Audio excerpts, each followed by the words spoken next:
السلام علیکم۔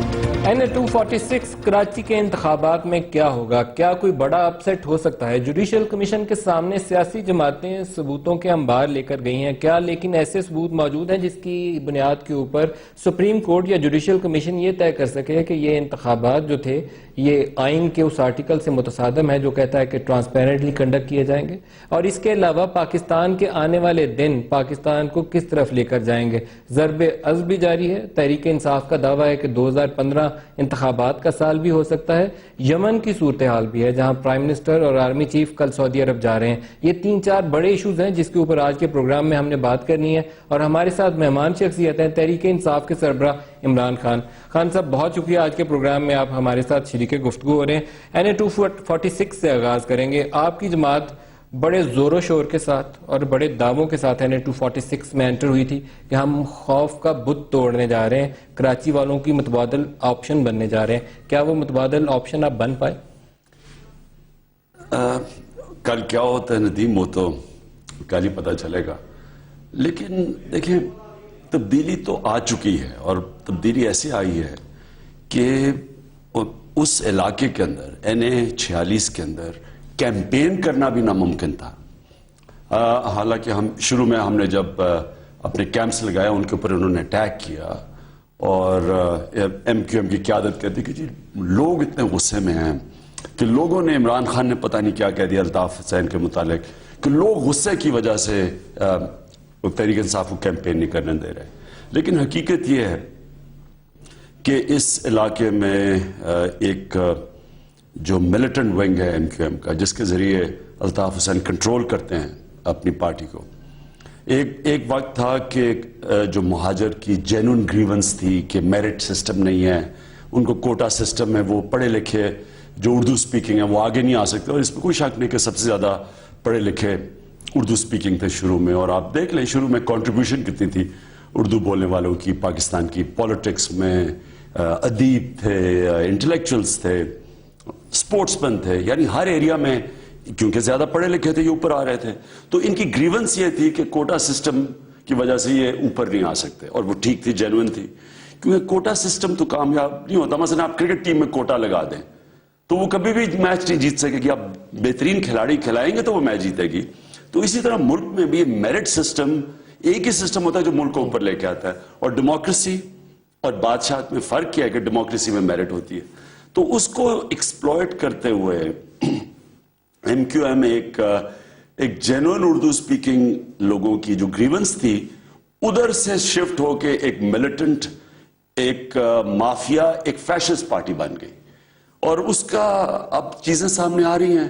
سہولت مرزا کے بیان آ رہے ہیں کہ کیا کروایا گیا اس سے، ایک صدیقی کوئی عدالت میں ان کا جو بیان آیا ہے کہ جرنلسٹ کو مارنے، ہٹ لسٹ پہ جرنلسٹ بھی تھے، صحافی بھی تھے، اور MQM کے بھی زیادہ تر MQM کے لوگ تھے جن کو مارنا تھا۔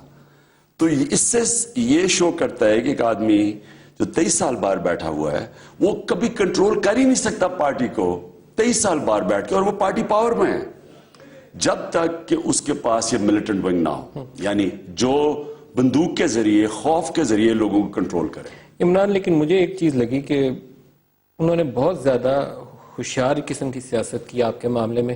عمران اسماعیل جب گئے وہاں پر جناح گراؤنڈ میں تو انہوں نے چوکے چھکے بال کو مارنے کی بجائے عمران اسماعیل کو مارے، آپ کا کیمپ کھڑا وہاں سے۔ اس کے بعد عمران بھائی ہو گئے اور ریحام بھابھی ہو گئی تو انہوں نے آپ کو گلے بھی لگا لیا۔ تو مجھے لگا کہ انہوں نے ایسے کیا کہ جیسے وہ کنٹرول کر رہے ہیں پورا ایریا۔ آپ کی جماعت جو تھی شاید اس کو پالیٹکس کا، اس پالیٹکس سے جواب نہیں دے پائی۔ نہیں، یہ کوئی مشکل نہیں ہے سمجھنا یہ باتیں۔ دیکھیں الطاف بھائی کا پرابلم کیا ہے، ان کے پاس ایک ملیٹنٹ جماعت ہے، وہ ملیٹنٹ ونگ کے ذریعے کنٹرول کرتے ہیں، جو ثبوت سامنے آ گئے ہم سب کے۔ کس کو کراچی میں نہیں پتا کیا ہوا؟ مجھے اچھی طرح یاد ہے جب زہرا حسین کے قتل کرنے سے پہلے الطاف حسین نے دھمکی دی، وہ لوگ الیکشن کے بعد باہر آ گئے اور لوگوں نے کہا کہ الیکشن میں دھاندلی ہوئی ہے کراچی کے لوگوں نے۔ اب وہ اس میں ہماری پارٹی نہیں تھی، ہماری پبلک نکلی ہے دھاندلی کے خلاف، تو ہماری پارٹی کے بھی جس میں زہرا حسین وہ بھی گئی، اس میں تقریریں کرتی تھی، تو انہوں نے الطاف حسین نے ایک 3 تلوار کے اوپر ایک تقریر کی اور وہ بڑی پرووکیٹو تقریر تھی, دھمکی دی گئی. جب انہوں نے دھمکی دی, میں تو بستر میں تھا ہسپتال میں دیکھ رہا تھا ٹی وی پہ. میں نے برٹش ایمبیسڈر کو ٹیلی فون کیا, میں نے کہا انہوں نے دھمکی دی ہے, ہمارے لوگوں کو دھمکیاں آ رہی ہیں, اگر ہمارا کسی کو بھی کوئی نقصان ہوا تو میں آپ کو ذمہ دار ٹھہراؤں گا, کیونکہ آپ کا شہری وہاں سے بیٹھ کے دھمکیاں دے رہا ہے. انسائٹمنٹ ٹو وائلنس یہ قانون ہے انگلینڈ کے اندر, اگر آپ وائلنس انسائٹ کریں آپ کے خلاف ایکشن لیتے ہیں. اس کے 24 گھنٹے کے بعد زہرا حسین کو قتل کر دیا. میں نے پھر اس کو ایمبیسڈر کو بھی کہا, انگلینڈ میں بھی, پھر بہت ساری جگہ میرا بیان چھپا, میں نے کہا برطانیہ ذمہ دار ہے اس کا. اچھا, اب ان کا پرابلم کیا ہے؟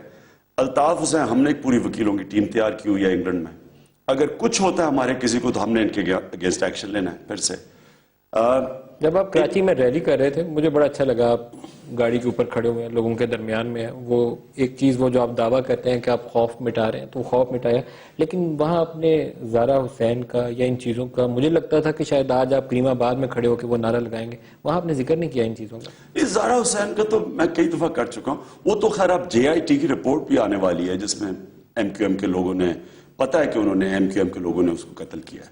میں اس وقت دیکھیں, میں پہلے الطاف حسین, ان کا ڈیلیما یہ ہے کہ اگر کچھ ہو جاتا ہے تو الطاف حسین ذمہ دار ہیں, ہم نے تو ان کو ذمہ دار ٹھہرانا ہے. تو اس کی وجہ سے انہوں نے تقریر یہ بھی کر دی, کیا ویلکم کر دیا اور سب کچھ کر دیا, اور بھابھی بھی بن گئے اور بھائی بھی بن گئے. اس کی وجہ یہ ہے, آپ بھائی بنا رہے ہیں انہیں؟ نہیں, میں الطاف حسین کو تب بھائی بناؤں گا جب وہ یہ جو ظلم کرتے ہیں اور یہ جو جن کے ذریعے لوگوں کو مرواتے ہیں, یہ جو ان کی ملیٹنٹ سکواڈ ہے, ساؤتھ افریقہ سے ہٹ مین آتے ہیں, قتل کر کے واپس چلے جاتے ہیں, یہ تو اب سب کو پتا ہے. یہ جب تک یہ نہیں ختم کریں گے, بھائی نہیں میرا کوئی بن سکتا کہ جو اس طرح کی حرکتیں کرے. اور جو انہوں نے, جو پچھلا ان کا ریکارڈ ہے, دیکھیں اگر یہ ہمیں وہاں مارتے ہیں, اور وہ بڑی رسک تھی. عمران اسماعیل کو میں داد دیتا ہوں کہ جو جس طرح کے انہوں نے مارا بھی اس کو, یہ بھی ہم نے چھپایا جان کے کہ لوگ ڈر نہ جائے ہمارے, کیونکہ لوگوں میں خوف ہے اتنا, کیمپین کرتے ہوئے جاتے ڈرتے ہیں والا. انہوں نے جب ایک کیمپ پہ اٹیک کیا تو عمران اسماعیل کھڑا رہا, اور جب وہ کھڑا رہا تو انہوں نے آ کے پہلے انہوں نے اپنے ورکر نکالے سارے وہاں سے, اور پھر جب عمران اسماعیل واپس جا رہے تھے تو انہوں نے پھر عمران اسماعیل کو بھی مارا. 23 اپریل کو تو میرا پوائنٹ یہ ہے کہ دیکھیں یہ ڈبل گیم کھیلتے ہیں. ایک طرف بڑا اچھا مظلوم, جو بھی کچھ ہو ہم تو مظلوم ہیں, اور دوسری طرف یہ پورا خوف. اور جب الطاف حسین کو جب غصہ آتا ہے ان کی کئی تقریریں سنیں تو یہ جب یہ سیدھے سیدھے دھمکیاں دیتے ہیں کہ 3 تلواروں پہ تو دھمکی دے کہ تلواریں ہی آ جائے, یہ آپ کی طرف بھی جا سکتی ہیں, سیدھی دھمکی. 23 اپریل کو تحریک انصاف کے امیدوار عمران اسماعیل اگر الیکشن ہار گیا تو ذمہ دار کون ہوگا؟ دیکھیں عمران اسماعیل نے جب تک پوری کوشش کی, اور بہت کوشش کی, یعنی میں اگر میری فیملی ہو, میرے بچے ہوں, میں کراچی میں ہوں اور میں وہاں جا رہا ہوں, اور جس طرح کا انہوں نے فیس کیا ہے مجھے بھی بڑا خوف ہو, تو انہوں نے کھڑے ہو گئے, انہوں نے پورا زور لگایا, میں ان کو داد دوں گا, ہارے جیتے. اصل میں تو جیت یہی ہوگی کہ وہاں جا کے کیمپین کی ہے, جلسہ کیا ہے, وہاں ریلی نکالی ہے وہاں سے. خان صاحب, لیکن ایک سیاسی جماعت انتخاب جیتنے جاتی ہے, اس کے علاوہ کوئی آبجیکٹو سیکنڈ ہوتا ہی نہیں ہے. آپ جاتے اس لیے کہ آپ you want to win or you want to form the government, اس کے علاوہ سیکنڈ آپشن نہیں ہوتی. مجھے لگا یہ کہ بہت سے لوگوں کے, میں نے کراچی گیا ہوا تھا پچھلے دنوں, رائے بھی پوچھی, انہوں نے کہا کہ عزیز آباد سے کوئی لوور مڈل کلاس کا امیدوار PTI کھڑا کرتی تو شاید بیٹر پلیسڈ ہوتا ہے. ایک ڈیفینس والا امیدوار جو ہے شاید اس علاقے کے لیے اتنا فٹ نہیں تھا, اسٹریٹجی آپ کی درست نہیں تھی. نہیں, لیکن میں پھر سے کہتا ہوں, دیکھیں نواز شریف کتنی دفعہ کراچی گئے, کتنی دفعہ عزیز آباد گئے, تیسری دفعہ پرائم منسٹر بنے. مجھے بتائیں کتنی انہوں نے توجہ دی ہے کراچی کے اوپر. جو کراچی کی میس ٹرانزٹ تھی وہ بند کر کے تو اٹھا کے یہاں میٹرو ادھر اور اسلام آباد اور لاہور بنانا شروع کر دیا. تو ان کو کیوں پرواہ نہیں ہے کراچی کی؟ کیونکہ اگر آپ پنجاب اور پختونخوا میں اچھے ووٹس لے جائیں اور پنجاب جیت جائیں, آپ پاکستان میں گورنمنٹ بنا لیتے ہیں. تو اس لیے یہ کہنا کہ ہم جیتنے کے لیے کر رہے ہیں, یہ بات چوائس آف کینڈیڈیٹ آپ کی درست تھی. عمران اسماعیل بہترین کینڈیڈیٹ ہے, کراچی کے ہیں, کراچی سے انہوں نے بزنس شروع کی, ان کے والد صاحب وہ بھی وہیں سے ہندوستان سے آئے ہوئے ہیں, اور انہوں نے مہاجر ہیں, اور انہوں نے وہ بالکل ایک بہترین کینڈیڈیٹ. لیکن میں ایک چیز کہنا چاہتا ہوں, دیکھیں اگر میں صرف پرائم منسٹر بننا چاہتا ہوں تو مجھے ضرورت نہیں تھی یہ کرنے کی, کیونکہ نواز شریف کو بھی ضرورت نہیں تھی, وہ پرائم منسٹر بننا چاہتے ہیں نا. لیکن اگر آپ پاکستان کو چینج کرنا چاہتے ہیں, آپ واقعی پاکستان میں ترقی کرنا چاہتے ہیں, جب تک آپ کراچی ٹھیک نہیں کرتے پاکستان نہیں آگے بڑھ سکتا. 70% تو فائنانس ادھر سے آتی ہے, اور آپ کے بہترین بزنسز, سرمایہ کار سارے کراچی میں بیٹھے ہیں, اور کراچی جب تک آپ ٹھیک نہیں کریں گے پاکستان نہیں ترقی کر سکتا. اب کراچی کے اندر ان کے حال دیکھ لیں, کراچی میں 72 بند گاڑی میں جاتا ہے بزنس مین, اس کو ڈر ہوتا ہے بچے نہ ہو جائیں, وہ یعنی اتنا برا حال ہے. مجھے یاد ہے کراچی کے بزنس مین کو ملا, انہوں نے کہا جی چھوڑیں کہ یہاں بجلی نہیں ہے, ہمیں ہماری جان اور مال کی حفاظت کر دیں, ہمیں یہ ہم تبھی بزنس کر لیں گے. وہ چھوڑ کے جا رہے ہیں وہاں سے. رینجرز کے آپریشن سے ٹھیک ہوا کچھ کہ نہیں ہوا؟ اس سے تھوڑا سا فرق پڑے گا, لیکن یہ فرق پڑے گا بالکل. آپ ٹارگٹ کلرز کے پیچھے جائیں گے تو فرق پڑے گا. اب تک قانون بناتے جا رہے ہیں اور ٹارگٹ کلرز کھلے پھر ہیں, کیونکہ گورنمنٹس نے ان کے ساتھ سمجھوتے کیے ہوئے ہیں.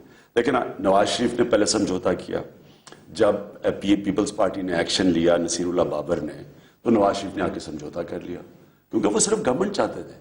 انہوں نے چن کے وہ پولیس والے مارے جن کا کوئی قصور نہیں تھا, جس نے نصیر اللہ بابر کا آپریشن کیا. ایک پولیس والے کو مارا انہوں نے, ایم کیو ایم نے. اس کے بعد سب ڈر گئے, پولیس ختم ہو گئی.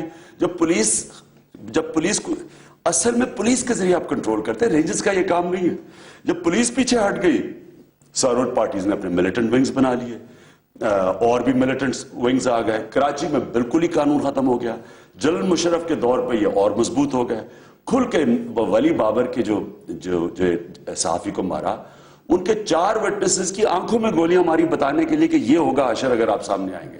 تو اس لیے میں صرف آخر میں بات یہ کر دوں, دیکھیں یہ بات نہیں ہے کہ آپ اگر پرائم منسٹر بننا چاہیں تو آپ کو پنجاب اور آپ پختونخوا میں مضبوط ہو, آپ کو ضرورت نہیں ہے کراچی کی, لیکن پاکستان کو ضرورت ہے, کراچی کے لوگوں کو ضرورت ہے کہ کراچی میں تبدیلی آئے. ایک مضبوط کراچی کے لوگ کل آپ کو ووٹ کریں گے, امید ہے, آپ کو یقین ہے؟ دیکھیں جی, میچ اب کھیلنے جاتے ہیں, کوشش پوری کرتے ہیں, ہار جیت اللہ کے ہاتھ میں. لیکن یہ بھی تو ڈیپینڈ کرتا ہے نا کہ کراچی کے لوگوں نے آپ کا وہ میسج کتنا بائی کیا ہے, عمران خان کے ساتھ کتنا کھڑے ہیں, وہ کل ووٹوں سے پتہ چل جائے گا. دیکھ لیں گے کل کتنے لوگ نکلتے ہیں. لیکن 2 چیزیں یاد رکھیں. خیر ایک تو بائی الیکشن ہے نا, ایک جنرل الیکشن میں تو لوگوں کو ہوتا ہے نا کہ گورنمنٹ بدل جائے گی, آپ پاور میں آ جائیں گے, آپ ان کو پروٹیکٹ کر سکیں گے. بائی الیکشن میں تھوڑا پرابلم ہوتا ہے. لیکن میں آپ کو ایک بات بتا دوں, لیکن کراچی میں آپ نے کہا نا کیسے ٹھیک ہوگا, 2 چیزیں ہوں گی.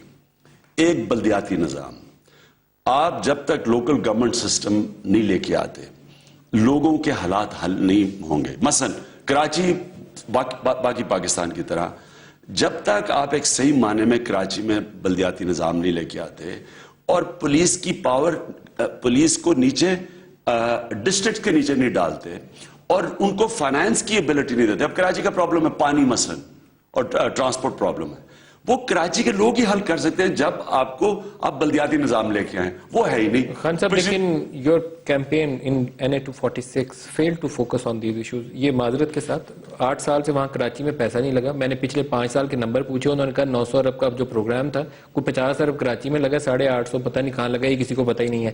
تو آپ کی کیمپین میں یہ ایشو وہاں ہائی لائٹ ہونا ضروری تھا, اس علاقے میں جو لوئر مڈل کلاس کی آبادی ہے, نہیں ہوا وہاں ہائی لائٹ. ہم نے نہیں, اب الطاف کو جتنا مرضی برا کہیں, MKM کو ہٹ کریں, لیکن یہ وہ بیسک ایشوز ہے جو لوگ جہاں مشکلوں میں آپ کر سکتے تھے. کراچی کے بیسک تو 2 ایشوز ہیں. آپ کراچی کے اندر پولیس کو غیر جانبدار کر دیں اور ڈیوالو کر دیں نیچے, یعنی ڈسٹرکٹ پہ کنٹرول, ڈسٹرکٹ لیول پہ کنٹرول, IG نہ کنٹرول کریں. آپ جتنی اب پختونخوا میں آ رہا ہے نا, ہمارا بلدیاتی نظام آ رہا ہے, انشاءاللہ پاکستان میں آپ کو مثال دیں گے کہ پولیس کو ڈسٹرکٹ لیول کے اوپر لے جائیں گے اور ڈسٹرکٹ کے لوگ فیصلہ کریں گے کہ اگر SP صحیح کام کر رہا ہے یا نہیں کر رہا. اور آپ جتنی نیچے پولیس کو لے جائیں گے, ڈیوالو پاور کر دیں گے, اتنا ہی وہ لوگوں کو ذمہ دار ہوں گے. اور دوسرا فائنانس. دیکھیں ایک ہوتا ہے نیشنل فائنانس ایوارڈ, ہم تو پروونشل فائنانس ایوارڈ بنانے لگے ہیں. ہم کیا کرنے لگے ہیں کہ ڈائریکٹلی ڈسٹرکٹس کو پیسہ ہم دینے لگے ہیں. یعنی کہ ایک تو ہوتا ہے نا نیشنل لیول پہ, اب پروونسز کو پیسہ چلا گیا, لیکن 180 ارب روپیہ آیا سندھ میں, وہ کدھر کیا ہے؟ یعنی وہ کون فیصلہ کر رہا ہے؟ چیف منسٹر فیصلہ کر رہا ہے. یہ ہونا چاہیے, اندر بھی پروونس کے نیچے ڈسٹرکٹس میں جانا چاہیے. خان صاحب ایک بریک کا ٹائم ہے, ایک شارٹ بریک لے لیں جی, حاضر ہوتے ہیں, ہمارے ساتھ رہیے گا. پروگرام میں دوبارہ خوش آمدید کہتے ہیں. خان صاحب یہ فرمائیے گا, جماعت اسلامی نے آپ کو کیوں ڈچ کیا؟ جماعت اسلامی ہم نے کوشش کی ان کا یہ خیال تھا کہ ان کا ٹریڈیشنل بیس ہے یہ، وہ پہلے سے وہاں الیکشن لڑ رہے ہیں، ان کی پارٹی منظم ہے، اور ان کا خیال تھا کہ انہوں نے 2 الیکشنز کی بوائک آؤٹ کی، اس لیے ان کی طاقت کا آپ کو نہیں پتا، لیکن وہ سمجھتے تھے کہ وہ ہمارے سے زیادہ مضبوط ہیں۔ سراج الحق صاحب کو آپ نے سینٹ میں اکوموڈیٹ کیا، دیٹ کے الیکشن میں آپ اس کے مد مقابل امیدوار نہیں لا رہے، پنجاب میں انہوں نے نون لیگ سے اگریمنٹ کر لیے، موسٹ لائکلی سندھ بلدیاتی انتخابات میں نون لیگ کے اتحادی بن کے لڑیں گے۔ دیکھیں گے، وہ تو جب سچویشن آئے گا تب دیکھیں گے۔ سیاست بدل رہی ہے خان صاحب، جماعت اسلامی آپ کی اتحادی مستقبل قریب میں مجھے نظر نہیں آ رہی ہے، ایٹ لیسٹ پنجاب اور سندھ میں تو وہ نون لیگ کے اتحادی بنیں گے۔ میں نہیں کہہ سکتا اس وقت، لیکن میں اتنا کہہ رہا ہوں کہ جو پختونخوا میں ہمارے ساتھ انہوں نے بڑا اچھا ہمارا اتحاد چلا ہے، مجھے نہیں 246 میں ساتھ کیوں چھوڑا؟ پتا اس لیے کہ وہ سمجھتے تھے کہ ان کی زیادہ بہتر چانس ہے، تو نون لیگ والوں نے سمارٹ موو نہیں کی، انہوں نے لیاقت بلوچ کے ذریعے لگتا ہے کہ انفلوئنس کیا پارٹی کو، کیونکہ پارٹی میں باقاعدہ جماعت اسلامی پہلے والی جماعت اسلامی نہیں ہے، وہاں موجود ہیں 2 فیکشن موجود ہیں۔ دیکھیں جماعت اسلامی کی انٹرنل پالیٹکس ہے، میں اس کے اوپر کامنٹ نہیں کر سکتا، لیکن میں ایک چیز جانتا ہوں کہ جماعت اسلامی کو بہت بڑا نقصان ہوگا اگر جماعت اسلامی لوگوں کو کلیئر پکچر بنائے کہ یہ کھڑے کدھر ہیں۔ اس وقت بڑی کلیئر لائن بن گئی ہے، ایک طرف ہے اسٹیٹس کو کی جماعتیں، ایک طرف ہے اینٹی اسٹیٹس کو۔ پی ٹی آئی کو پذیرائی ملی اس لیے کہ لوگ سمجھتے ہیں کہ یہ اینٹی اسٹیٹس کو ہے، لوگ تنگ ان سے آ کے تو ہماری طرف آئے ہیں، یعنی یہ جو دھرنا تھا یہ ساری پارٹیز اکٹھی ہو گئی اسمبلی میں، اور ہمارا گراف اوپر گیا ہی تب ہے جب انہوں نے اکٹھے ہو کے ہمیں برا بھلا کہا ہے دھرنے کو۔ تو یہاں اگر جماعت اسلامی کا لوگوں کو یہ نہ پتا چلے کہ وہ کس طرف کھڑے ہیں تو جماعت اسلامی کو نقصان ہوگا۔ کراچی کے لوگوں میں بھی اور پورے پاکستان میں بھی گیلپ کا ایک سروے تھا، پڑھے لکھے لوگوں نے آپ کو زیادہ ووٹ کیا تھا، ان پڑھے لکھے لوگوں کو آپ کا پروگرام اپیل کرتا ہے، کیا اس پروگرام کو لے کر آپ کراچی میں کتنی بار گئے اور کتنی بار آئندہ جائیں گے؟ یہ انتخابات تو کل ختم ہو جائے گا۔ اصل میں ہمارا پروگرام لوگوں تک پہنچ چکا ہے، 126 دن دھرنے میں موقع ملا کہ ہم ایک ایشوز کے اوپر بات کی کہ کسانوں کے لیے کیا پروگرام ہے، مزدوروں کے لیے کیا ہے، بلدیاتی نظام کے اوپر ہم بڑی تفصیلیں بات کی کہ مغرب میں آگے لوگ اس لیے جاتے ہیں کیونکہ وہاں لوگوں کے اختیارات ہیں اپنے پاس، لوگوں کو سینٹرلی کنٹرول نہیں کیا جاتا۔ ڈیموکریسی کا مطلب ہی ہوتا ہے کہ پاور نیچے تک جاتی ہے، یہاں تو خاندانی سیاست، اب یہ چائنیز پریزیڈنٹ بھی آئے ہیں تو آصف زرداری ان کی بیٹی جا رہی ہیں، نواز شریف اپنے بھائی کو لے کے جا رہے ہیں، آپ کو دعوت یعنی وہ دی گئی؟ تین باقی جو صوبے کے چیف منسٹر ہیں وہ نہیں جا رہے۔ آپ کو دعوت دی گئی؟ نہیں، مجھے نہیں دعوت دی، لیکن مجھے تو نام ہی بلائیں۔ آصف زرداری تو ایک پارٹی کے چیئرمین ہے میری طرح، ان کو بیٹی کی دعوت کیا ہے؟ یہ کوئی اچھا خاندان بیٹی کو کیوں بلا کے جا رہے ہیں؟ یعنی یہ کیا کوئی ایک بادشاہت ہے؟ دیکھیں یہ پروٹوکول ہوتا ہے، آپ نے اگر شہباز شریف کو لے کے جانا تھا تو باقی 3 چیف منسٹر کو بھی لے کے آئے، تو یہاں تو ایکچولی ڈیموکریسی آئی نہیں ہے کبھی صحیح طرح۔ سنا ہے نواز شریف صاحب نے وہاں آپ سے شکوہ کیا کہ خان صاحب آپ کے دھرنے کی وجہ سے وزٹ 6 مہینے تاخیر کا شکار ہو گیا، اور میں نے نواز شریف صاحب کو جواب بھی دیا، میں نے کہا میاں صاحب یہ میرے دھرنے کی وجہ سے نہیں، 6 مہینے سے تو دھرنا نہیں تھا، وہ آ جاتے، اور ہمارا دھرنا کون سے ان کو راستے میں تھا، بلکہ ہم نے تو ان کو میں نے تو چائنیز امبیسڈر کو کہا، میں نے کہا ہم آپ کو سب سے بڑی خوش آمدید ہم خود دیں گے اگر آپ آئیں۔ تو انہی دنوں میں جب بات ہوئی تھی، اصل میں ان کی اپنی کوئی وجوہات ہوں گی، لیکن چائنا کا پاکستان کو فائدہ ہے، ہمارے ملک کو فائدہ، اتنی بڑی انویسٹمنٹ آ رہی ہے۔ صرف ایک ایشو ہے کہ سیکرٹ کیوں ہوتا ہے سب کچھ؟ اب پارلیمنٹ جب آپ لے کے آئے ہیں تو پارلیمنٹ کا تو مطلب ہی ہوتا ہے کہ مشاورت سے چیزیں ہوں۔ اب یہ جو کوریڈور ہے اس کے اوپر ابھی تک کسی کو نہیں پتا کون سی روٹ ہے، اور خوف یہ ہے کہ یہ روٹ لمبی روٹ جائے گی لاہور کے ذریعے، ملتان کے ذریعے، بجائے اس کے کہ جو چھوٹی روٹ بھی ہے اور پاسماندہ علاقے ہیں پاکستان کا، وہ سارا جو مغربی علاقہ ہے سارا جدھر سے وہ روٹ سب سے چھوٹی پڑتی ہے گوادر کو، وہ سب سے پاسماند ہے، ابھی تک کسی کو نہیں پتا۔ سب سے پہلے جسے بولنا چاہیے تھا مولانا فضل الرحمان تھے، وہ علاقہ جو بائی پاس ہو رہا ہے وہ بولے نہیں ہے۔ مولانا صاحب کی تو سیاست کا خیر آپ سب جانتے ہیں کہ وہ قیمت ہوتی ہے، ہر ان کی بولنے کے اوپر قیمت ہوتی ہے، قیمت پہ بولتے ہیں، لیکن ایشو یہ ہے کہ ہمارے وہ لوگ جو پیچھے رہ گئے ہیں، یہ تو ایک سنہری موقع ہے وہ ایریا ڈیولپ کرنے کا۔ خان صاحب ایک اندیشہ یہ بھی ہے، آپ ایک منٹ، انہوں نے موٹر وے بنایا، یہ جو لاہور اسلام آباد موٹر وے 100 کلومیٹر لمبا موٹر وے بنا ہے، یہ اگر ڈائریکٹ جی ٹی روڈ پہ بنتا 100 کلومیٹر بچتا، آپ سوچیں 1 گھنٹہ ٹائم بچتا، 100 کلومیٹر کا پیٹرول اور ڈیزل بچتا, سپیئر پارٹس کی ویئر اینڈ ٹیئر بچتی. یہ اربوں روپے ڈالر کا ہر سال اس کا نقصان ہوا ہے ہمیں ایک 100 کلومیٹر. لیکن انہوں نے کہا جی ہم ایکسٹرا ایریا ڈیولپ کر رہے ہیں, یہ جو کہ چکری وغیرہ جو پہلے نہیں تھے, یعنی جو پیچھے رہ گئے. تو آپ مجھے یہ بتائیں کہ وہ چھوٹی روٹ بھی ہے اور وہ ایریا انڈر ڈیولپڈ ہے, وہاں پاسماندگی ہے, احساس محرومی ہے اس علاقے میں. یہ سارا پختونخوا کا بھی وہ علاقہ جو پیچھے رہ گیا, فاٹا کا بھی ٹچ کرے گا, بلوچستان کے وہ علاقے ٹچ کریں گے. تو یہ تو موقع ہے کہ ملک کو انٹیگریٹ کریں. اس لیے ابھی خوف یہ ہے کہ یہ یہاں پاکستان میں انتشار پھیل جائے گا. میں آپ کو بتا رہا ہوں 2 صوبوں کے اندر اتنا زیادہ شور مچے گا اگر انہوں نے یہ روٹ چینج کی. بعض لوگوں کا خیال یہ ہے کہ آپ کی حکومت KPK میں جماعت اسلامی نے یہ جو ٹرن لیا ہے آئندہ آنے والے دنوں میں متزلزل ہو سکتی ہے. ادھر سے ANP پیپلز پارٹی JUI نے اتحاد بنایا ہوا, ادھر نون لیگ نے جماعت اسلامی سے جپھی ڈالی ہوئی ہے, تو آپ آئسولیٹ ہو جائیں گے. کیسے اگر آپ سمجھتے ہیں کہ اگر جماعت اسلامی ساتھ نہیں دے تو ری الیکشن ہی ہوگا نا, ری الیکشن کی طرف جا سکتے ہیں ہم. تو آپ تیار ہیں؟ اگر ری الیکشن ہوگا میں آج ندیم آپ کو کہتا ہوں کہ انشاءاللہ کلیئر میجورٹی لے کے آئیں گے. PTI تیار ہے کہ جماعت اسلامی آپ کا ساتھ چھوڑ دے KPK میں, تو آپ نئے انتخابات کے لیے تیار ہیں؟ میں آج آپ کو کہہ رہا ہوں, آج کہہ رہے ہیں تیار ہیں آپ؟ میں آپ اس لیے کہہ رہا ہوں کہ انشاءاللہ جو لوگ عام لوگوں کی زندگی میں فرق پڑا ہے پہلے سے, وہ لیول پہ نہیں جو ہم چاہتے ہیں, کیونکہ ہمیں سمجھ نہیں, پہلی دفعہ تو گورنمنٹ میں آئے, لیکن آج بھی جو لوگوں کی زندگیاں بہتر ہوئی ہیں, میں آپ کو لکھ کے دیتا ہوں کہ اب الیکشن ہو ہم کلیئر میجورٹی لیں گے. آپ کو پتہ ہے جماعت اسلامی کے ساتھ کے بغیر بھی آپ کلیئر میجورٹی لیں گے. آپ کو پتہ ہے ابھی جب آیا ایک وقت آیا کہ انہوں نے سوچا کہ جی سینٹ پہ, جب سینٹ کا الیکشن ہو رہا تھا, میں نے کہا اگر ہمارا کوئی بکے, اگر میرے MPs بکے, میں اسمبلی ڈیزالو کر کے الیکشن پہ جاؤں گا. پرویز خٹک کلیئر تھے اس کے اوپر, میں نے ان کو کہہ دیا تھا, میں نے کہا اگر ہمارے لوگ بکے ہم ری الیکشن پہ جائیں گے. آپ کو پتہ ہے ہمارے اپوزیشن زیادہ ڈر گئی, ان کو کیونکہ ری الیکشن ہو گیا, ان کو پتہ ہے کہ تحریک انصاف سویپ کرے گی. جوڈیشل کمیشن سے آپ کی بہت امیدیں ہیں, بن گیا, آپ کی پارٹی چلے گی, باقی جماعتیں بھی چلے گی, اب تو سارے پیپلز پارٹی بھی چلے گی, کیا نکلے گا جوڈیشل کمیشن؟ پہلے تو ندیم آج یہ پبلک کے سامنے کلیئر ہو جائے کہ میں جو 1.5 سال سے جدوجہد کر رہا تھا وہ اب تو اللہ الحق ہے, سچ سامنے آ گیا سب کے. 21 جماعتوں نے کیا دھاندلی ہوئی ہے, تحریک انصاف نے نہیں, 21 جماعتوں نے کیا دھاندلی ہوئی. اور نواز شریف ان کے منہ سے نکل گیا ہری پور میں کہ نون کے خلاف بھی دھاندلی ہوئی ہے, مطلب کہ ساری جماعتیں کہہ رہی ہیں دھاندلی ہوئی. 1977 میں آپ کو پتہ ہے کہ کتنے حلقے متنازع تھے, مشکل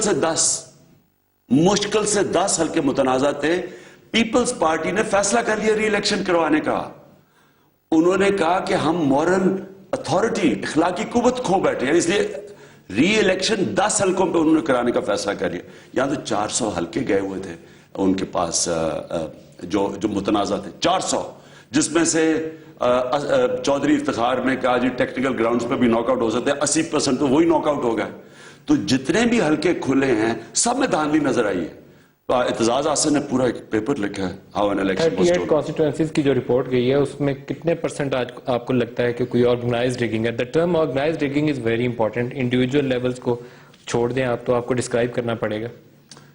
آپ کے پاس ہے چیزیں, وہ ایویڈنس جو یہ ثابت کریں کہ افتخار چودھری, نواز شریف نیکسس تھا کوئی؟ اس میں نیکسس بھی تھا, اس میں پری پول ریگنگ ہوئی, اس میں پولنگ ڈے ریگنگ ہوئی, اس میں پوسٹ پول ریگنگ ہوئی. پوسٹ پول ریگنگ کے اندر جو انہوں نے روکنے کی کوشش کی, مثلا یہ کہ ایک افتخار چودھری نے ججمنٹ کیا کہ ٹیکنیکل گراؤنڈز پہ آپ نکال سکتے ہیں, تو 80% تو کیس ٹیکنیکل گراؤنڈ پہ فارغ ہو گئے. دیکھیں اصل ثبوت تو تھیلیوں میں پڑا ہوا ہے, بیگز میں پڑا ہے. میرے سے انہوں نے کہا جی آپ کے پاس ثبوت کیا ہے, میں نے کہا میرے بیگز میں ثبوت پڑا ہوا ہے, اور وہ انشاءاللہ نادرا کے پاس چلا گیا, ہمارے پاس رپورٹ ہے, آپ کے سامنے آ جائے گا کہ بیگز میں کیا بھرا ہوا ہے. دیکھیں انہوں نے بہت بڑا ظلم کیا. انہوں نے پہلے پری پول ریگنگ کی, یعنی سٹاف رکھوایا نجم سیٹھی کی, ہمارے پاس آڈیو کورٹ کو دکھائیں گے. کدھر ہے وہ ٹیپ؟ میں وہ ٹیپ سننا نہیں, وہ ان کے پروگرام کی ایک آڈیو ہے. انہوں نے 35 پنکچر کی ٹیپ کی ویڈیو ہے. انہوں نے کہا کہ آخری 2 ہفتے سارے آرڈر ماڈل ٹاؤن سے آنے شروع ہو گئے اور میں بے اختیار ہو گیا اور سارے جو انتظامیہ کا آرڈر تھے وہ ادھر سے آ رہے تھے. اب مجھے یہ بتائیں کہ یہ پری پول ریگنگ نہیں تو کیا ہے؟ میں اپنی پولیس والے رکھوا رہا ہوں, میرا ایجوکیشن ڈپارٹمنٹ کے لوگ نیچے لگے ہوئے ہیں, میں آرڈر کر رہا ہوں ڈی سیز کو, میں اپنا آئی جی رکھوایا اس کو پھر میں آئی بی پروموٹ کر کے آئی بی کا ہیڈ بنا دیتا ہوں. تو یہ پری پول ریگنگ نہیں تو کیا ہے؟ پھر اس کے بعد ایکسٹرا بیلٹس پرنٹ ہوئے, وہ انشاءاللہ ہم ثبوت سامنے لے کے آئیں گے. تو یہ تو پری پول تھی. جسٹس ناصر الملک کا جو بھی آرڈر آئے گا مانیں گے؟ آپ کے حق میں بھی ہو سکتا ہے, 100% مخالف بھی ہو سکتا ہے. بالکل مانیں گے. جو بھی جسٹس چیف جسٹس کی جو پینل ہے جو یہ فیصلہ کرے گی جوڈیشل کمیشن, ہم بالکل مانیں گے. اور میں یہ بھی آپ کو کہہ دوں کہ جو بھی ہوگا یہ فیصلہ, پاکستان کی جمہوریت مضبوط ہوگی. اگلا الیکشن انشاءاللہ ٹھیک ہوگا. کب ہوگا اگلا الیکشن؟ میں تو سمجھتا ہوں انشاءاللہ اسی سال ہوگا. آپ کے پاس کیا بنیاد ہے 2015 کے اوپر توقع لگانے کی؟ ہمارے پاس کافی اب چیزیں سامنے آ گئی. ایکچولی تو ندیم, جب 21 پارٹیز نے کہہ دیا دھاندلی ہوئی اور نواز شریف نے خود منہ سے نکل گیا ہری پور میں کہ وہ بھی کہتے ہیں دھاندلی ہوئی, تو اصل میں تو اسی کے اوپر الیکشن ری الیکشن کہنے سے ہوگا نہیں. لیکن آپ جو لوگ یہ سوچ رہے ہیں نا کہ دیکھیں دھاندلی تو ہوئی لیکن کیا ری الیکشن ہوگا یا نہیں ہوگا, اب لوگ یہ کہہ رہے ہیں کہ کیا یہ آپ ثابت کر سکیں گے سسٹمیٹکلی کہ یہ پلان کر کے دھاندلی ہوئی؟ یہی ہے نا, کیونکہ کوئی چوری کرنے جاتا تھا وہ کوئی لیکن آپ کہتے تھے جسٹس رمدے پیکج, آپ کہتے تھے افتخار چودھری نے آر اوز کنٹرول کیا, آپ کہتے تھے نیکسس ہے. اب یہ وہ چیزیں ہیں جب آپ کو سپریم کورٹ کے سامنے اس کے اوپر اسٹیبلش کرنا ہے تبھی کورٹ اس کے اوپر ججمنٹ دے گی, کہنے سے نہیں دے گی. تو بالکل میں نے اگر ہم جوڈیشل کمیشن ہم نے ڈیمانڈ کی تو ہم یہ ساری چیزیں لے کے ہی آ رہے ہیں نا سپریم کورٹ کے سامنے. ہم ایک پلان کر کے لے کے آئیں گے. ہمارے حفیظ پیرزادہ وہ ہمارا لائن آف اٹیک پلان کر رہے ہیں, اس میں ہم فیصلہ کریں گے کہ ہم نے کیا کیا چیزیں لے کے آنی ہیں, کس وقت لے کے آنی ہیں, اور انشاءاللہ میں کہہ رہا ہوں جو بھی ہوگا جمہوریت مضبوط ہوگی. ہاں صاحب ایک بریک کا ٹائم ہے, ایک شارٹ بریک لے لیں جی, حاضر ہوتے ہیں, ہمارے ساتھ رہیے گا. پروگرام میں دوبارہ خوش آمدید کہتے ہیں. خان صاحب یہ فرمائیے گا, عمران خان کا مستقبل اور پاکستان تحریک انصاف کا مستقبل, آپ توقعات بہت زیادہ ہیں آپ کی کہ 2015 میں کہیں ری الیکشن ہونے اور پی ٹی آئی نے دوبارہ ری مرج کر جانا. آپ کیا دیکھتے ہیں تحریک انصاف کا مستقبل پاکستانی سیاست میں کیا ہے؟ پی ٹی آئی تو ایمرج کر گئی ہے, ری مرج کیا کرنا ہے. میرپور میں الیکشن ہوتا ہے, نون لیگ اور پیپلز پارٹی اکٹھے ہو جاتے ہیں اور تحریک انصاف الیکشن جیت جاتی ہے. آپ انشاءاللہ گلگت بلتستان میں دیکھیں, ابھی پارٹی بنا رہے ہیں لیکن ووٹ بینک آپ دیکھ لینا. جا کے عزیز آباد میں پی ٹی آئی ریلی نکال سکتی ہے, جلسہ کر سکتی ہے, کون سی پارٹی کر سکتی ہے؟ کوئٹہ میں جا کے پی ٹی آئی اتنا بڑا جلسہ کر سکتی ہے, کون سی پارٹی, کون سی میجر پارٹی نے آج تک کیا جلسہ؟ وزیرستان جا سکتی ہے پی ٹی آئی لے کے لاکھ لوگوں کو. تو پی ٹی آئی تو ایک نیشنل پارٹی بن چکی ہے. اب بات صرف یہ ہے کہ الیکشن 2015 میں ہونا ہے یا 2018 میں ہونا ہے. میں سمجھتا ہوں کہ جو ہمارے پاس چیزیں ہیں انشاءاللہ ہم سپریم کورٹ کو کنونس کر دیں گے کہ اس گورنمنٹ کے پاس مورل اتھارٹی نہیں ہے, اخلاقی قوت نہیں ہے, کیونکہ دھاندلی اتنی ہوئی ہے کہ یہ گورنمنٹ نہیں کہہ سکتی کہ پبلک کا مینڈیٹ ہے ان کے پاس. اچھا, آپ نے مختلف جماعتوں سے لوگوں کو لیا, برسٹر سلطان کا بھی ذکر آ گیا, وہ کافی جماعتیں بدل کے آئے ہیں, اجاز چودھری کو آپ نے دھرنے کے دنوں میں لے لیا. ایم کیو ایم کے اوپر تھوڑا دوبارہ جانا چاہوں گا کہ کوئی بھی جماعت نہ ساری اچھی ہے نہ بری ہے, اس کے اندر بھی اگر کچھ لوگ اس طرح کے کاموں میں انوالو ہیں تو باقی بہت ساری اکثریت اچھی بھی ہوگی. ایم کیو ایم سے آپ کو لگتا ہے کہ کچھ لوگ ہیں جو تحریک انصاف کے قریب ہوں, سوچ کے آپ ان کو لے سکیں؟ ہیں, بالکل ہیں. ایم کیو ایم سے ایسے لوگ بھی ہیں جن سے بات چیت بھی چل رہی ہے. کون ہیں وہ لوگ؟ میں وہ نام نہیں لے سکتا کیونکہ ایم کیو ایم کوئی عام جماعت تو نہیں ہے. چلے میں دہرا لیتا ہوں, ایک منٹ میں ذرا اس کا ریفریش کر لیتا ہوں. ایم کیو ایم کا ڈسپلن ایسا ہے کہ ہم اگر ڈسپلن کسی کو پارٹی سے نکال دیں گے, ایم کیو ایم دنیا سے ہی فارغ کر دیتی ہے ان کو, اس لیے وہ ڈرتے ہیں, تو اس لیے میں ان کا نام نہیں. میں ریفریش کوسچن کر لیتا ہوں. ایم کیو ایم کے وہ لوگ جو آپ سمجھتے ہیں کہ ماڈریٹ ہیں, بڑے اچھے ہیں, میں ڈاکٹر فاروق ستار ہیں, یہ فیصل سبزواری ہیں, مجھے یہ سارے لوگ ٹھیک لگتے ہیں, میں ان سے روزانہ جاتا ہوں, کراچی ملتا ہوں. آپ کے لیے یہ لوگ ٹھیک قابل قبول ہیں, any one of them? Without naming میں نام نہیں لیتا. دیکھیں ایم کیو ایم کی بنیاد آپ کی بات چیت چل رہی ہے, you are willing to accept them? بالکل چل رہی ہے, اور چل رہی ہے, اور پہلے بھی بات چیت تھی.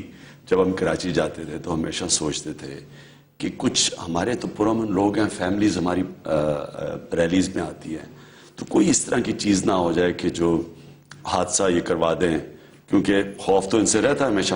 تو اس لیے ہم ان میں سے کئی لوگوں سے بات چیت کرتے تھے, اور میں کئی لوگ ہیں بھی ایسے, اور میں آپ کو یہ بھی بتا دوں کہ اندر سے وہ تنگ ہے اس پالیٹکس سے. وہ بھی نیشنل پالیٹکس کا حصہ بننا چاہتے ہیں, ان کو محدود کر کے رکھ دیا کراچی میں. وہ بھی پاکستان کے اندر اردو سپیکنگ کی بہت کنٹریبیوشن ہے پاکستان کے لیے, اور وہ ہر فیلڈ میں کنٹریبیوٹ کرتے ہیں. یہ جو انہوں نے بند کر کے رکھ دیا ان کو کراچی کے اندر, جی بس آپ اردو سپیکنگ مہاجر, وہ تنگ ہے سیاست سے. وہ بھی نیشنل پالیٹکس. الطاف حسین صاحب نے آج صبح گورنر ارشد طلبات, میرا خیال ہے کہ he is doing a good job, لیکن انہوں نے کہا یہ اسٹیبلشمنٹ کا بندہ ہے, MKM سے اس کا کوئی تعلق نہیں ہے, تو آپ اسے اپنا بندہ بنا لیجئے. گورنر ارشد کو میرے خیال سب سے پہلے جائیے گلے لگا لیجئے, امپریس کر لیجئے. مجھے الطاف حسین کی کوئی سمجھ نہیں آتی. میں اس جلسے میں بھی کہہ رہا تھا, میں غلطی سے ایک دن تقریر سن لی. میں وہ جب کراچی رات, میں اب سوچ رہا ہوں کہ یہ سب سے پڑھے لکھے لوگ یہ تقریر سن رہے ہیں اس آدمی کی, اس میں گانا شروع ہو جاتے تھے الطاف حسین, پھر وہ اتنا پوز آ جاتا تھا, وہ لوگ بیٹھے انتظار کر رہے ہیں, ٹی وی بھی رکا ہوا ہے, ٹی وی کا بھی خوف ہے کہ اگر ہم نے نہ دکھایا تو پتہ نہیں وہ حملہ ہو جائے گا ٹی وی اسٹیشن پہ. پھر اس کے بعد وہ کوئی مذاق شروع کر دیتے تھے, پھر وہ رونا شروع ہو گئے, رونا بھی شروع ہو گئے. تو یہ کیا مذاق ہے؟ پہلے تو یہ سوچے کہ دنیا کی تاریخ میں اس کی مثال نہیں ہے کہ ایک آدمی 23 سال سے باہر بیٹھا ہوا ہے, اس کی پارٹی اقتدار میں ہے اور وہ باہر بیٹھا ہوا ہے اور ٹیلی فون کے ذریعے بات کرے. ٹیلی فون سے پہلے یعنی 60-70 سال سے پہلے تو یہ ہو ہی نہیں سکتا تھا, کیونکہ ٹیلی فون ہی نہیں تھے, تو اس سے پہلے تو مثال ہی نہیں نہ ہو سکتی. اس کے بعد بھی کوئی بتا دے, کوئی ایک بتا دے ایسی مثال کہ پارٹی پاور میں بیٹھے خود باہر بیٹھے. اچھا, اور وہ وہ بھی اربن سندھ کے ڈومیننٹ پلیئر ہیں MKM, آپ ان کا بھی ریپلیس کرنے کی پوزیشن میں نہیں ہیں. میں یہ نہیں کہہ رہا ندیم, میں یہ کہہ رہا ہوں کہ کیا یہ ملک کے لیے ٹھیک ہے کہ آپ ملک کو تقسیم کرتے جائیں؟ یہ اردو سپیکنگ ہے, یہ بہاری ہے, یہ ہے, یہ بنگالی ہے, یہ بریلوی ہے, یہ دیوبندی ہے, یہ بلوچ ہے, یہ پٹھان, کیا یہ ہمارے انٹرسٹ میں ہے؟ لسان کی بنیاد کے اوپر تقسیم, کیا یہ ہمارے انٹرسٹ میں ہے کہ پاکستان, کیا دیکھیں جو بھی ہم کرتے رہنا پہلے, اگر اس ملک نے آگے بڑھنا ہے تو اپنا جائزہ لے, ہم کس راستے پہ جا رہے ہیں, ہم نے کدھر جانا ہے آگے, یہ تو کراچی کیسے آگے ہم جا سکتے ہیں, یعنی جیسے ہم چل رہے ہیں آگے جا سکتے ہیں. کہ ہمیں ایک ملک کا ایک وزیر دھمکی دیتا ہے کہ ہمیں نیوٹرل رہنے کی بھی اجازت نہیں ہے ایک جنگ کے اندر, کسی اور کی جنگ ہے, اور ہمیں کہہ رہے ہیں کہ آپ حصے دار ہو, اور ہمیں یہ بھی اجازت نہیں ہے کہ ہم کہہ رہے ہیں جی ہم حصہ نہیں ہیں, ہمارے آگے ملک میں بڑے مسئلے ہیں اور ہمیں دھمکی ملتی ہے. کیا یہ ہمارے پرائم منسٹر اور آرمی چیف جا رہے ہیں کل سعودی عرب؟ میں یہ کہہ رہا ہوں نا کہ ندیم, ہمیں پوچھنا چاہیے اپنے آپ سے, کیا ہم نے ایسی جانا ہے؟ ہمارے بچوں کا سوچو, اپنے بچوں کا مستقبل سوچو, ان ماؤں کا سوچو جو بچارے بچے یا نوکری نہیں ڈھونڈ سکتے, باہر جاتے ہیں, وہ ماں انتظار کرتی رہتی کہ بچے واپس آئیں گے, ان کے وہاں بچے ہو جاتے ہیں, جب ان کے وہاں بچے ہو جاتے ہیں وہ واپس ہی نہیں آنا چاہتے. آپ کے ایک دفعہ بچے باہر بڑے ہو جائیں, وہ پاکستان میں رہ ہی نہیں سکتے جو ہم نے حالات کیے ہوئے ہیں. تو بچارے ان ماں باپ کا سوچو جو بچے بڑے کرتے ہیں, نوکری کے لیے باہر جاتے ہیں اور باہر ہی رہ جاتے ہیں, اور وہ اور کتنے گھر ہیں. میں 18 سال کی عمر میں جب انگلینڈ گیا تھا, میں تب سے میں جانتا ہوں جو آتے تھے کام کرنے والے, وہ ہمیشہ خواب دیکھتے تھے کہ میں واپس جاؤں گا, پیسے بنا کے پھر میں واپس جاؤں گا. وہ جب ان کے پھر میں نے بچے دیکھے, وہ بچے وہیں رہ گئے, وہ بچے آنے نہیں چاہتے تھے واپس, وہ یہاں نوکری کرنا چاہتے تھے, کوئی بزنس کرتے تھے, یہاں رشوت یا چوری یا قبضہ گروپ, وہ اس ماحول کے جب پل جاتے تھے وہ یہ رہ ہی نہیں سکتے تھے. تو اس لیے ہم ندیم سے بڑا سوال ہے, یہ MKM کا سوال نہیں ہے. سوال ہمارے سے پوچھے کہ ہم نے آگے کس طرح کا پاکستان بنانا ہے, کیا تقسیم کرتے رہنا ہے؟ ظالم ہے یہ, میں آپ کو بتاؤں, یہ ظالم اوپر بیٹھے ہوئے ہیں, جب ان کا مقصد ہوتا ہے یہ اکٹھے ہو جاتے ہیں, جب انہوں نے لوگوں کو نیچے سے لڑانا ہوتا ہے یہ ان کو آپس میں سپلٹ کروا دیتے ہیں, ان کی نفرتوں سے یہ پالیٹکس کرتے ہیں, لوگوں میں خوف دلواتے ہیں. جو سندھی کے حقوق ختم, وہ کہتے ہیں جو اردو سپیکنگ کے حقوق, بلوچ کے حقوق, ان کو لڑا کے اوپر سے جب ان کو موقع تھا, کنٹینر میں جب ہم تھے سب اکٹھے ہو گئے. یعنی نہ کوئی رائٹ کی پالیٹکس رہی, نہ کوئی لیفٹ کی رہی, نہ کوئی دینی پالیٹکس رہی, نہ کوئی سیکولر پالیٹکس, سارے اکٹھے ہو گئے ڈر کے سٹیٹس کہ ان کو ایک نئی پارٹی سے خطرہ آ گیا, ان کے انٹرسٹ کو خطرہ آ گیا. یہ ہے مفاد پرست ٹولہ, ان کے پراپرٹیز باہر ہیں, ان کے بینک بیلنسز باہر ہیں, ادھر ملک میں کچھ انہوں نے باہر بھاگ جانا ہے. لاسٹ منٹ ہے، ایک پیغام دیجئے NA-246 کے لوگ جو آپ یہ ساری چیزوں کے دعوے دار ہیں کہ آپ انہیں تبدیلی لانی ہے، آپ لوگوں کی زندگیاں بدلیں گے، لوگوں کو اکٹھا کریں گے، تو کل کے دن وہ کیا کریں کہ آپ کے بلے کے اوپر مہر لگ جائے، پتنگ ذرا پیچھے رہ جائے، کچھ ایسا ہو سکتا ہے؟ کیا کہیں گے کراچی کے لوگ؟ میں کراچی کے لوگوں سے ایک پوچھتا ہوں کہ کیا آپ مطمئن ہیں؟ کیا آپ خوش ہیں جس طرح کراچی جا رہا ہے؟ کیا آپ سمجھتے ہیں کہ یہ آپ کے بچوں کے مستقبل کے لیے اچھی جگہ ہے؟ کیا اسی طرح ہی آپ چاہتے ہیں آپ کے بڑے بچے بڑے ہوں؟ اگر تو آپ خوش ہیں تو آپ MQM 28 سال سے آپ کے پاس کراچی پہ حکومت کر رہی ہے تو ان کو ووٹ دے دیں. لیکن اگر آپ اپنی زندگی بدلنا چاہتے ہیں، میں بار بار وہ قرآن کی آیت، اللہ نے قرآن میں کہا ہوا ہے، میں کبھی کسی قوم کی حالت نہیں بدلتا جب تک وہ قوم خود اپنی حالت بدلنے کی کوشش نہ کرے. میں تو کوشش ہی کر سکتا ہوں نا، میں تو اپنی زندگی خطرے میں ڈال کے جب میں جاتا ہوں کراچی، آیت الکرسی ساری ہمارے خاندان، میری بہنیں، وہ سارے پڑھتے ہیں کہ یہ پڑھ کے جاؤ وہاں، آپ کی جان خطرے میں. ہم تو اپنی جان، ہم تو جو کر سکتے ہیں کر رہے ہیں. اب کراچی کے لوگوں نے خود، اگر تو انہوں نے اپنی زندگی بدلنی ہے اور وہ کراچی بنانا ہے، ہماری آنکھوں کے سامنے کراچی بدلا ہے. یقین کریں ندیم، اتنا زبردست شہر تھا کراچی. تو آپ کو امید ہے کہ کل عزیز آباد بلے پہ ٹھپا لگائے گا؟ بالکل، میں امید رکھتا ہوں کہ عزیز آباد کے پڑھے لکھے لوگ ہیں اور وہ ان کے ہاتھ میں ہے کہ وہ اپنی زندگی بدلنا چاہتے یا نہیں. یہ الیکشن ہمیں تو، اگر عمران خان پرائم منسٹر بننا چاہے وہ انشاءاللہ پختونخوا اور پنجاب جیت کے بن جائے گا. لیکن کیا آپ اپنی زندگی اسی طرح ہی رکھنا چاہتے ہیں، بدلنا چاہتے ہیں؟ عمران خان تحریک انصاف کے سربراہ، بہت شکریہ. آج کے پروگرام میں آپ ہمارے ساتھ رہے، بہت شکریہ. آج کے پروگرام سے اتنا ہی، اجازت دیجیے، خدا حافظ.